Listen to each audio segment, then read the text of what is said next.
Today I'll be talking about flooding. We have Niger State, we have Kogi State seriously hit, we have Bayelsa, Delta State, Anambra, and so on and so forth. And the scale of the flooding we're experiencing in this country had never been felt before. Condolences to those that have lost loved ones to the flood, and we hope that those that have lost properties will be able to pick themselves up and give it a go, not give up on life. So, now, but should we not address the causes of flooding?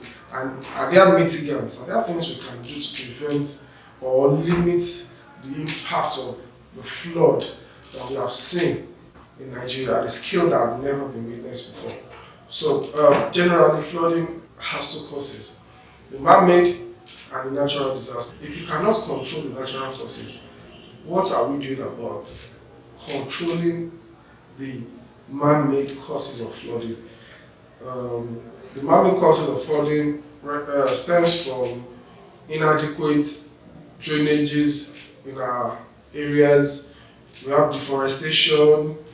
We have inadequate dams or inadequate infrastructure to cope with the amount of water in a particular area. British structures along floodplains and so many things. So, but I feel like I need to discuss more or not on a few of these things: global warming, deforestation, drainages. I think those three things, in my own opinion, are the major problems we have in this part of the world. So I'll start with the drainages. It's just in Nigeria or in this part of the world that a person erects a building without paying attention to drainages. You can afford to erect a building in a place. What would it cost you to put in a drainage system? It's just impunity. Or we do not understand the importance of having a drainage system in the house. So basically, we'll say that lack of knowledge could also be an important factor why we don't have sufficient. And even the government, our governments are not doing enough in providing drainages in public places. So you have a government will erect a road, construct a road on a street, but would not either deset the existing drainage system or erect a new drainage system, or check if the drainage system is adequate for the road that has been constructed. All we want to do is show off. I put tar on your road, so you guys, you have good roads. Call me Messiah. Rains come and flood comes. The existing drainage system is inadequate to contain the amount of water that has come. As such, it floods the roads. And one of the other problems with our drainage system is our people constantly pouring dirt when rain comes. So especially in the less urban areas, people see rain as a waste collector. So the government is not doing enough in letting our people know or understand, not know this time around, understand the havoc that comes with pouring our waste or using rains as a waste disposal agent.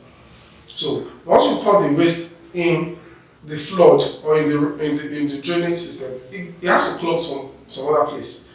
So if you clog some other place, rains come, we have flooding. So, but one of the other most important reasons why we also have flood, we are having this amount of flooding, is the fact that we do not have adequate infrastructure in terms of dams. So there's a report that Cameroon has a dam that just opened, and which was responsible for the flooding in some parts of this country. So, and there's a report that we should have had a corresponding dam in this country to curtail the water from Cameroon. But Nigeria has failed to do their own dam. As such, we're experiencing the flooding. So, and the report says that this has been since 1977. So I don't know what is wrong with our government in this country. If you're supposed to do a dam since 1977, I'm sure the cost of doing that dam right now will be 200 times the cost of fixing that dam in 1977. So basically, we have lost lives, we have lost property. The economic effect of the flooding is more than the cost of the dam. There's a report that Olam lost thousands of hectares of rice farmlands to this flood, which is millions of dollars lost. And I was reading it today where a guy's poultry was wiped out by the flood. So the economic impact of this is humongous, and lives have been lost. And it's just unfortunate that in this part of the world, losing life doesn't really make any difference to us. It's just a normal occurrence. Lastly, I'll talk about the global warming. We usually in this part of the world we don't pay too much attention to global warming. So like of all the problems I have, it has to be global warming that tops it. Because our governments don't talk about the effects of global warming, we as citizens in this part of the world, we do not pay attention to it. So the amount of emissions that go into the air from our gas flaring in this country is humongous. So when you have so much emissions, you have bush burning, deforestation, and all of these things, people can cut any tree they want without paying attention to the effect of that tree. Basically, if you tell in Nigeria that that tree breathes in CO2, breathes out oxygen, and that oxygen the tree breathes out is what you take in as a human being. It doesn't make sense to them because there's lack of knowledge. So, as many trees and plants that we have around you, the purer the oxygen you breathe in as a human being. So all these little things does not matter to us, but basically they are actually contributing in no little way to how we have found ourselves in the amount of rainfall that we are having, or the lack of rainfall that is being witnessed in any other part of the world or in Nigeria.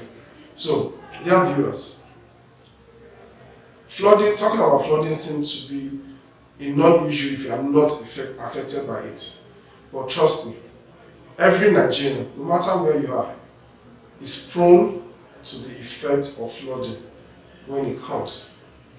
Are you prepared for it? Are you doing your bit to prevent it? If the government is irresponsible, if the government is not paying attention to the causes of flooding, are you in your locality, in your little area, doing your bit to prevent your area being flooded?